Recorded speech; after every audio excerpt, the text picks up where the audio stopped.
आधी 70 आहे. 70 आहे चालते 2 3 पुंडलिक वरदाहरी विठ्ठल श्री ज्ञानदेव तुकाराम पंढरीनाथ भगवान की जय. श्री गणेशाय नमः. श्री सीतारामचंद्राभ्याय नमः. जय जय कुलभूषणा. जय जय जी पतित पावना. जय जय जी कलिमल हरणा. कमल नयना तुझ नमो. भगवान परमात्मा यदुकुल भूषण पतित पावन आणि कलिमल हरण करणारा कमळासारखे डोळे असणारा तू भगवंत आहे. तुला आमचा नमस्कार. तू शांती सुखाच्या घर. तू मोक्षाचे भांडार. तुझ्या पोनीच्या राज्य असती अनंत ब्रह्मांडी. अरे भगवंता तू सुखाचा आधार आहे, मोक्षाचं भांडार आहे. या सगळ्या चराचरामध्ये व्यापलेले अनंत ब्रह्मांडाचे मालक तुम्ही आहात. तू अनंत शक्तीचे प्रसवसी. अनंत ब्रह्मांडे निर्मिती. अनंत रूपे विलास करीसी. असो न्याय एक रूप. तुम्ही कशा आहेत? अनंत ब्रह्मांडाचं निर्माण करते आहे, पालन करते आहे, संवार करते आहे. त्याच्यामुळे जगत जी चालते ती तुमची कृपा आहे. महाराज बोलतात तुझा खेळ असे आघात. तुझ्या स्वरूपाचा न होय बोध. कवनाची नदीचे रूप प्रसिद्ध. निर्मिले त्वरूप म्हणून या. तुमच्या स्वरूप आघात आहे. तुमच्या स्वरूपाचं वर्णन, तुमच्या स्वरूपाचं बोधाचं वर्णन करता येत नाही, तिथपर्यंत जाता येत नाही. आघात तुमचं स्वरूप ज्ञान आहे असं ग्रंथ करते सांगतात. तुझा तुझी कृपा करीसी. तै स्वरूप ये प्रत्ययासी. ना तरी 184 भोगिता न पडसी ठाई तू. अहो भगवंता तुम्ही कृपा केली तर तुमचं दर्शन भक्ताला होतंय. नाहीतर 84 लक्ष योनी फिरली तरी एकाला दर्शन होत नाही. योगी याच्या ध्यानी भेटताना थोडशी हजारो लाखो वर्ष तप केलं तरी त्यांना भेटत नाही. म्हणजे तू भेटण्यासाठी सुद्धा तुझी कृपा लागते असं महाराज सांगतात. स्वतः बहुपालर सापडावया घन नीळ. गुणगाळ हेच मूळ आम्ही धरिले निश्चय. म्हणून आम्ही ठरवलं राम भेटायचं असेल तर पुती लावायची बस. बाकीच्या भानगडीत पडायचं नाही. कुठं या गंत पंत पचारे करत बसतो. आपलं ग्रंथ लावायचं नाही करत बसायचं. राम भेटतो म्हणून ग्रंथकर्त्यांनी ठरवलं बास म्हणले कुणाला तपास लावला ना आम्हाला काय लागणार आहे. कुठं कुठं तुला हुडकत बसायचंय. पोतीपाशी येतोय ना कुठं हुडकायची गरज आहे. तुझं गुणाचं वर्णन करावं हेच निश्चय मनामध्ये केला म्हणून ग्रंथ लावला. अयोध्याचे अंती सकळ वीर प्रतिज्ञा करीती. सिद्ध होऊन युद्ध प्रती एक सरा लोटले. पाठीमागच्या अध्यायामध्ये रावणाचा मित्र विद्युत मालिनी आणि त्या विद्युत मालीनं घोड्याचं हरण केलं. हरण करून घेऊन गेला आणि त्याला मारण्यासाठी खालचं सगळं सैन्य तयार झालेलं आहे. इथपर्यंतची कथा आपण पाठीमागं ऐकले. शेष म्हणे वसनासी पुढे ऐके स्वस्त मानसी. युद्धालागी सकल विरेसी दशरथात्मज चालला. शेष महाराज पाताळाच्या ठिकाणी वत्सयन ब्राह्मणाला सांगतायत पुढची कथा ऐका. दशरथाचे सुपुत्र रामचंद्राचे बंधुराज शत्रुघ्न त्या विद्युत मालिनी राक्षसाला मारण्यासाठी सैन्यासह सज्ज झालेले तयार झालेले आहेत. ऐका.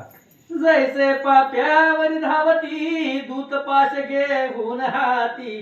तैसे वीर दैत्य प्रती वधावया चालिले. जसं यमदूत पापी लोकांवरती हातामध्ये पाश घेऊन धावतात तसं शस्त्र अस्त्र धनुष्य घेऊन सैन्य त्या राक्षसावरती धावू लागलं. सैन्य भार खवळला. विमान पाहती नभमंडळा. तया माझी राक्षस मेळा. दिसे भूतावळी सम. आणि ते असणारा राक्षसाला त्यानं पाहिलेला आहे. त्या राक्षसानं सैन्यामध्ये पाहिलेला आहे. जमिनीवरती अनेक सैन्याचा मेळा त्या राक्षसाला आकाशातून दिसला. चतुरंग भार मेदिनी पाहते झाले राक्षस नयने. नाचू लागे ती विमानी हाती अयोध्ये घेऊन या. विमानामधली राक्षसांनी खाली जमिनीवरती पाहिलं. चतुरंग दळ पाहिलेला आहे. त्यांना आनंद वाटला आणि विमानामध्ये नाचू लागले. जैसे भूत गण विक्राळ. नेत्र अरक्त केश मोकळ. जो टिंगा परी दिसते अमंगळ ग्रासू म्हणती मानवा. जसं भूत व्यताळ केस मोकळी सोडून ते असणारी कैलास गण नाचतात, तशा पद्धतीने भूत मानवाला खाऊ म्हणतात. तसंही राक्षस खालच्या सैन्याला आवेशानं बोलू लागला. पाहून शत्रू सैन्य भार दंतीचा वीती अधर, कोणी घेती मुसल दुर्धर वाहती कोणी गदेते. आणि अशा प्रकारचे असणारे राक्षस आकाशामध्ये ही शत्रुघ्नाचं सैन्य पाहून हातामध्ये शस्त्रास्त्र घेऊन सज्ज झाले. कोणी हस्ती मनगुर घेती, कोणी परी ग उचली ती, कोणी तोमर घेती हाती, खड्ग घेती कित्येक. कोणी त्या ठिकाणी हातामध्ये मुदगल, परिस, धनुष्य, बाण, असिलता, खड्ग अनेक शस्त्रास्त्र घेऊन तयार झाले. हाणा मारा ऐश वचनी राक्षस वीर बोभाती गगनी, सकळ अवलोकित नैनी तया युमानी राक्षसा. आणि ती राक्षस विमानामध्ये म्हणू लागले, धरा मारा हाना म्हणले. सगळे शस्त्रास्त्र हातामध्ये घेतलेला आहे. शत्रुघ्नाचं सैन्य पृथ्वीवर नाही या राक्षसांचा गोंधळ ऐकू लागला. तो युद्धमानी भयानक मेघा परी गर्ज देख, सकळ नरवीरा मारून हाक म्हणे का रे मरतासा. विद्युत मालिनी बोलू लागलेला आहे विमानामधून. अरे कशाला मारायला आला म्हटले, इथं घोडा सोडा आणि जावा, आपापल्या घरी सुखानं राहावा. 11 विकराळ स्वरूप धरून तो ओरडू लागलं. तुम्ही युद्धासी येऊन मज पुढे व्हाल दीन, जैसा चिरडा वया मत कोण उशीर काही न लागे. विद्युत मालिने सांगितलं, रावणाचा दोस्त आहे म्हणले मी. माझ्या कशाला असणाऱ्या पुढं पराक्रमा पुढे तुम्ही टिकणार आहे. ढेकूळ मारायला काय वेळ लागतंय, तसं तुम्हा सगळ्या सैन्याला मारील. विद्युत मालिनी बोलू लागला. आता ऐका माझे वचन, तुम्हासी देत प्राणदान, दया उपद्री मज लागून जा परतो न माघारे. विद्युत मालिनी सांगितलं, जा म्हणली तुम्हाला जीवदान दिले, जा तुझं दिले जीवदाना. वेगी जाय आपुल्या स्थाना, वाट पाहत असतील तुझ्या ललना, कंठी प्राण धरोनिया. राक्षसाने सांगितलं, जरी मराल तुम्ही येत तरी स्त्री अशी वैदव्य प्रात, दुःख होईल पुत्राधिका प्रत म्हणून वदतो तुम्हासी. विद्युत मालिनी सांगू लागला, जर इथं युद्धामध्ये मी आला तर तुमच्या बायकांना विधवापणा येईल, वैधव्य येईल, तुमची मुलं त्यांना दुःख होईल, म्हणून जावा घरला. नर मांसाची आंबा आवड परी आज तुम्हासी देतो सोडून, न ऐकाल तरी दंड तुम्हाला की योग्य असे. आम्ही राक्षस आहोत आणि आम्हाला नर मांसाची आवड प्रीती असते, पण तुम्हाला आम्ही सोडून देतो, आजचे दिवस म्हणले घरी जावा. अशा प्रकारे तो विद्युत मालिनी बोलू लागला. तुम्ही मानव अति कोमळ, आम्ही दैत्य महाप्रबळ, उगाच काय करीत तळमळ, तुमचे बळ न चले. अरे तुम्ही माणसं आहेत, हीन दीन माणसं आहेत, कोमल आहेत, आणि आम्ही राक्षस म्हणजे प्रबळ आहे. आम्ही तुम्ही आमच्या पुढे टिकणार नाही, म्हणून न मरता घरी जावा असं राक्षस बोलू लागले. अरे माझा पराक्रम पूर्ण ठाव नसेल तुम्हाला गुण, तरी सांगतो करा श्रवण युद्धीन माली नाम माझे. विद्युत माली सांगू लागला, माझा पराक्रम तुम्हाला माहिती नाही, ऐकायचंय कुणाला तरी सांगतो म्हणले ऐका. मी काय काय केलंय, कुणा कुणाला जिंकलंय, माझं नाव विद्युत मालिनी आहे. पराक्रम काय काय केला सांगतो ऐका. मी असे दैत्य राणा रावणाचा सखा जाना, तुम्ही मारिले तया दशवदना, म्हणून सूड घेत असे. विद्युत मालिनीनं सांगितलं, विद्युत माली नावाचा राक्षस आहे आणि तो बोलू लागला, मी रावणाचा दोस्त आहे, रावण माझा मित्र आहे आणि माझ्या मित्राला तुम्ही मारले. त्या राम लक्ष्मणानं हनुमंतानं हित आहे ना ती वानर, हा त्या सगळ्यांनी मिळून माझ्या दोस्ताला रावणाला मारलेला आहे आणि त्या रावणाचा सूड घ्यायला मी आलोय असं राक्षस बोलू लागला. सकळाचा अंत म्हणून कथिले तुम्हा प्रत, परी तुम्ही नेन स्वहित आता दंड योग्य असे. अरे तुमच्या सगळ्यांचा अंत करतो, तुम्हाला मारतो, रावणाचा बदला घेतो, तुम्हाला दंड करतो कारण तुम्ही ऐकत नाही तर असं विद्युत माली बोलू लागला. जेणे मारिला माझा मित्र कोठे आहे तो दशरथ पुत्र लवना सुराशी दाविल परत्र तो कोमल गात्र कोठे असे. विद्युत माली बोलू लागला, रावण माझा मित्र आहे रावण, आणि माझ्या मित्राला रावणाला जन्म मारलाय ती राम कुठे मला दाखवा. रावणासुराला जन्म मारलाय ती शत्रुघ्न कुठे दाखवा, असं विद्युत माली बोलू लागला. झडकरी लावारे मज लागून तयाचे कंठ नाळचे दीन कोमल रक्त करावा प्राशन त्रैशा बहुत लागली असे. अरे दाखवा ती कुठे, राम कुठे, शत्रुघ्न कुठे, त्यांचं असणारं शरीर कोमल आहे, रक्त असणारं ताज आहे, आणि ते प्राशन करण्यासाठी आम्हाला आनंद आहे. विद्युत माली बोलू लागला. शेष म्हणे वासायना असून बोलणी ऐशी वचना सिद्ध धारण कंदना ऐसे पाहती सकळही. आणि मग ती राक्षस विमानामध्ये बोलून युद्धाला तयार झालेला आहे. शेष महाराज वत्सायन ब्राह्मणाला सांगतायत खालचंही सैन्य तयार झालंय, आणि काय झालं, तो सकल वीर शिरोमणी भरत नंदन चातुर्य खाणी दैत्यासी वदेत यक्षणी कावलगना करसी रे. हे सगळं ऐकलं, सगळ्यांनी ऐकलं. पण भरताचा मुलगा पुष्कर, हे पुष्कराला राग आला, आणि पुष्कर महाराज छोटेसे आहेत, ते राजकुमार आहेत, आणि पुष्कर बोलू लागला त्या राक्षसाला, का उग बडबड करायला.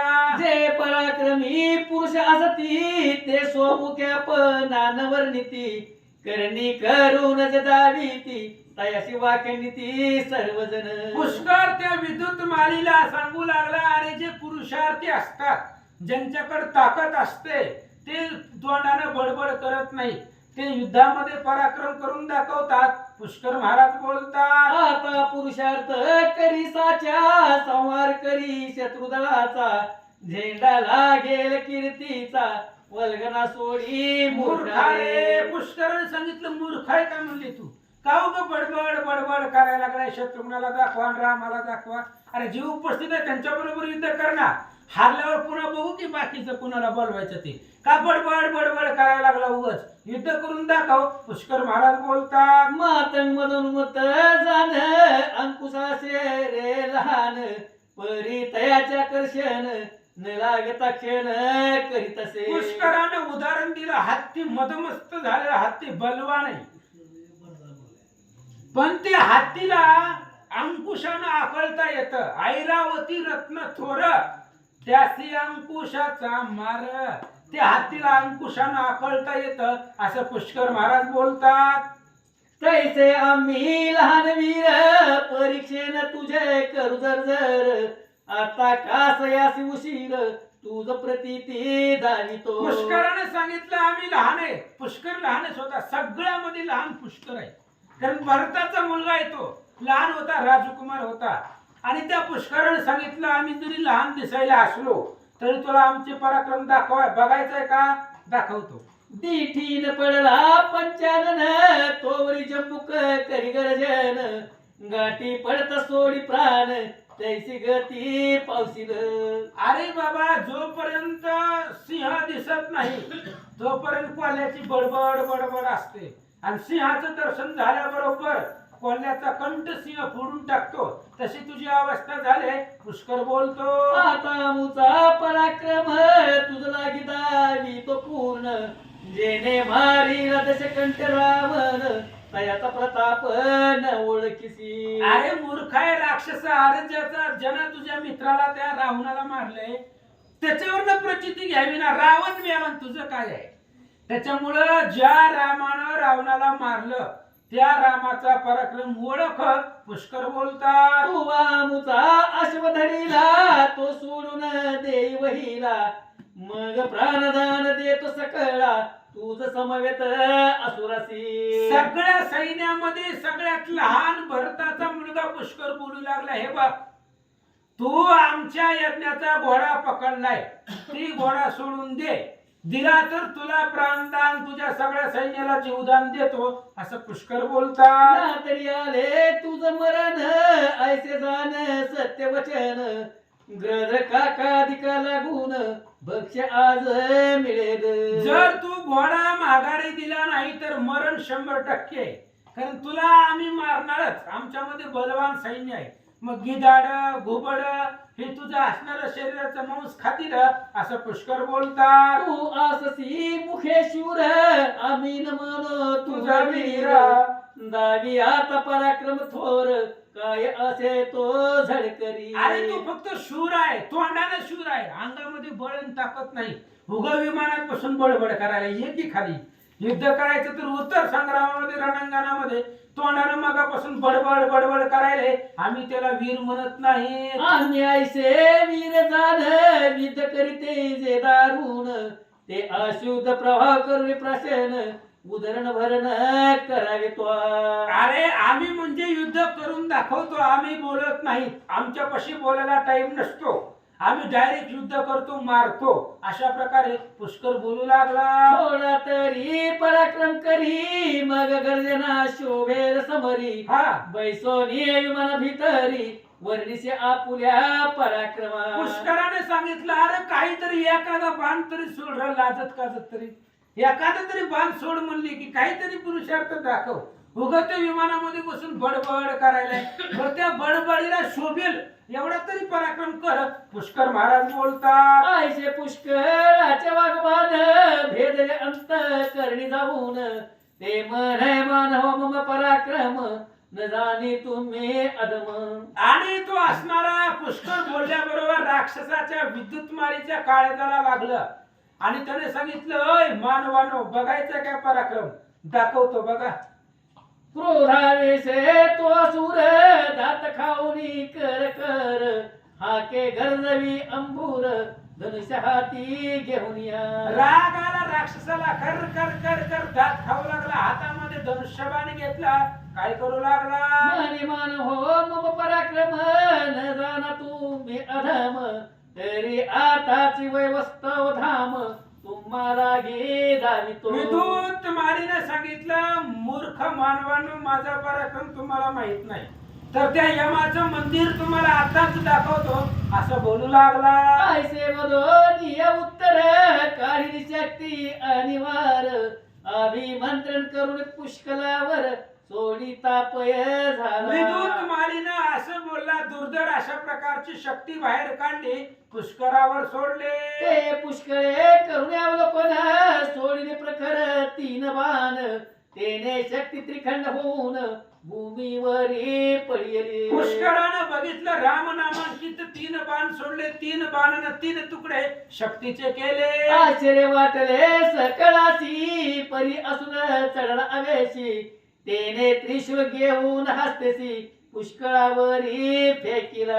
आणि सगळ्यांना आश्चर्य वाटलं, पण त्या विद्युत मालीला राग आला. त्यानं हातामध्ये खड्ग घेतलं, पुष्करावर सोडला. तो जाऊन लागला येऊन तो भरत कुमारे केले संधान एक शर्यती प्रमाण तुकडे केले त्रिशूळा. खड्ग ती त्रिशूळ जोपर्यंत जवळ येते तोपर्यंत भरतानं बाण सोडला आणि त्या त्रिशूळाचा भुगा केला.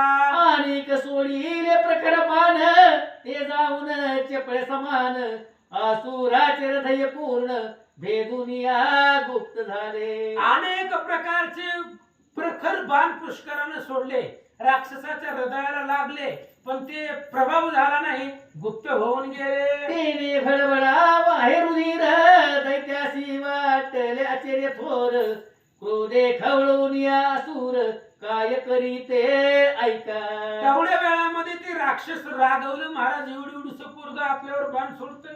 आश्चर्य वाटलं, राग आला, काय करतो. हाती घेऊन या मद गुर पुष्कळाच्या हृदयावर बळे करीताच प्रहार व मित्रुधीर वीर तो. मग विद्युत मालीला राग आला, हातामध्ये त्या ठिकाणी खडक घेतलं आणि मुदगल घेऊन पुष्कराच्या हृदयावर फेकला. त्यामुळं त्याच्या तोंडातून रक्त येऊ लागला. मूर्छना येऊन पडला रथी तेथून रथ काढे सारथी राक्षस जय जयकार करीती मरती मरतील ऐसेच हे. त्या विद्युत मालीनं पुष्कराला मूर्छित पाडलं. मूर्छित पाडल्याबरोबर सारथ्यानं रथ तिथून बाजूला काढला. बाकीची विमानातली राक्षस म्हणू लागली, असं एक एक एक एक करून सगळी मरत्यात. तव उठावला जनकनंदन म्हणवत तो सकाळ लावून माझा पराक्रम पूर्ण अज्ञान मूळ न जाणा. जनकाचा मुलगा असणारा लक्ष्मी निधी उठला. त्यानं सांगितलं राक्षसांनो माझा पराक्रम माहित नाही पण बघा. ऐसे ऐकून तयाचे वचन उग्र द्रष्टा नामे करून युद्धोन्मालीचा बंधू झान सरसावला युद्धासी. लक्ष्मी निधीचं बोलणं ऐकलं. उग्र द्रष्टा ही राक्षसाची नावं घेता बी येत नाही. ती असली असणारी ती राक्षस ती विद्युत मालिनीचं भाऊ काय ना होतं उग्र द्रष्टा. ते उठलं आणि काय करू लागला. म्हणे रे मन वाका बरसी जाया पुण्या ग्रहासी युद्ध करावया मासी योग्य नवेसी तू साच. त्या उग्र द्रष्टाने सांगितलं मूर्खा मानवा कशाला मरायला लागला म्हणला. आणि ते असणार सातपर्यंत येते. ते असणाऱ्या मूर्ख मानवांनो मरायला इथपर्यंत कशाला आला तर असं तो उग्र द्रष्टा बोलू लागला. अरे मूर्खा आपण समवीर पाहून युद्ध करीतीच तूर मरसी करावया समर काय तगसी विचारी. अरे मूर्ख तुम्ही असणारी माणसं आहेत तर माझ्या पुढे युद्ध करण्यासाठी सम्रांगणामध्ये तुम्ही टिकणार नाही तर असं ती उग्रद्रष्टा बोलू लागला. आसुर किशोर मनवीस महावीर हिवाल लीला नव्हे सतवर जाई येतून माघारा. आणि त्यावेळेस तो असणारा बोलू लागला राक्षस. अरे किशोर आहे लहान आहे म्हणून हे काय पोरखेळ नाही. युद्ध करणं म्हणजे लहान लेकरांचं काम नाही. माघारी जातो असं बोलू लागले. माझी आयुधे दृष्टीसी न देखिली तव तगसी एके प्रारी तव प्रणासी यम सदनी धाडिननी. अरे माझे बाण प्रकार आहे दुर्धर आहे तुला माहित नाही म्हणले. एक जरी बाण लागला तरी तू यमाच्या घरला जाशील मरून जाशील असं ते राक्षस बोलू लागला. ऐसे ऐकून या भाषण वदे जनकाचा नंदन उगाची प्रौढी मज लागून कादाविसी महामूर्खा. असं लक्ष्मी निधीने ऐकलं आणि सांगितलं मूर्खा त्या इमानामध्ये बसून बडबड करायला लागलाय. युद्ध कर. दिससी पर्वतास मथुर पर तुझ नसे ज्ञान अनुमात्र अरे पराक्रम आणि बुद्धी साचार देह माने नसेची. अरे मूर्खा तुला काय कळतं का नाही म्हणले. पराक्रम आणि बोलणं ह्यात काय फरक असतो म्हणले. उगा बोलायला लागलाय बडबड करायला लागलाय. युद्ध करून दाखवा लक्ष्मी निधी बोलू लागला. पर्वत प्राय तुळ राशी अग्निस्फुल्लिंग भेटता तयासी खेने जात शिलयासी कैशा परी विचारी. अरे पर्वतासारखी वाळलेलं गवत असावं आणि एक आग्नीचा थेंब असावा. ते पर्वतासारखं गवत भुगा करत तशा पद्धतीने तुझी अवस्था. सकळ आकाश भरले सूर्योदय नासी वहिले तैसे समज पुढे न चाले बळ तुझे अनुमात्र. आणि त्यानं सांगितलं अरे अंधार आहे अंधार. अंधार असताना सूर्य उगवला की अंधार पितम संपलं जातं. अशा पद्धतीने लक्ष्मीनिधी बोलू लागला. ऐसे ऐकून तयाचे वचन क्रोधावला दैत्य दारुण आरक्त करो नियन मेघ आनंदे गरजिनला. लक्ष्मी निधीचं बोलणं ऐकलं आणि त्या उग्र द्रष्टाला राग आला. ती म्हणलं आता मी पराक्रम दाखवतो पण आता 9:30 वाजलेत. उद्याच्याला बघू म्हणले काय पराक्रम आहे त्या.